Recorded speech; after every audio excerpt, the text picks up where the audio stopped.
Wanigua ngumo ya itura ria Ndũndũri gwa Kĩongo, andũ magĩkuruhania itura rĩrĩ na maũndũ kĩondo rita, no ngumo ya ica ikuhĩ nĩ ya mwanya na ĩrehetwo nĩ gĩkundi gĩkĩ kĩa mbeũ njĩthĩ. Haha ndemu-inĩ ĩno ya gwa Kĩongo niho mararorereirie mwĩhoko wao thutha wa gũthondeka gatarũ gaka nĩguo mahote gũtega thamaki. Marĩa twambĩrĩirie Januari tarĩki 9 na kuma hĩndĩ ĩyo nĩtwakinyithĩtie makinya wega na tukahota gũkorwo twakĩte boti, tugakorwo na neti cia gũtega twĩbangĩte. Magatũtarĩria ũrĩa gĩkundi gĩkĩ kĩambĩrĩirie, muoroto wao warĩ gwĩcarĩria ũboco na njĩra ya ũtegi wa thamaki.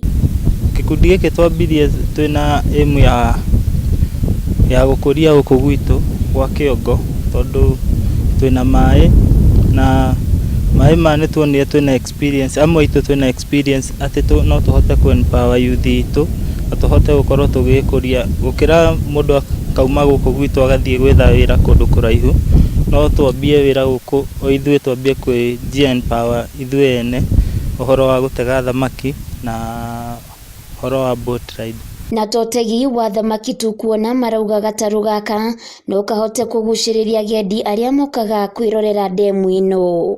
In future mwĩhoko witũ haha tũrenda hakorwo model beach, atĩ tũrahota kũgucĩrĩria tourism na through blue economy tũrenda tũgucĩrĩrie taũni ĩno itũ tũmĩkũrie ĩkorwo atĩ ona atalii nĩmarauma kũndũ kũraihu magoka gũkũ gwitũ. Ona kũhana ũguo marauga ndwano ciao citirutaga wĩra kuona nĩmekĩrĩirwo mĩkana ya kũruta wĩra ũyũ.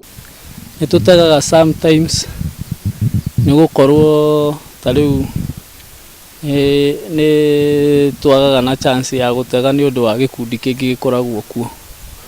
Gĩkundi kĩu nĩkĩo gĩkoragwo gĩgĩtũcũia hanini, gĩgakorwo nginya marũa tũtingĩheo, no nĩtwarĩtie na cibũ na andũ arĩa angĩ, no okorwo nĩ totegi wa thamaki ciĩkuo nyingĩ no tũtingĩhota gũcitega nĩgũkorwo kwĩna ma-challenge macio. Mũingĩ wa mwena ũyũ nĩũrĩtie thirikari kũnyita mbaru mbeũ njĩthĩ kuona mĩeke ĩno nĩ ya gũteithĩrĩria gũkũria itũra rĩrĩ.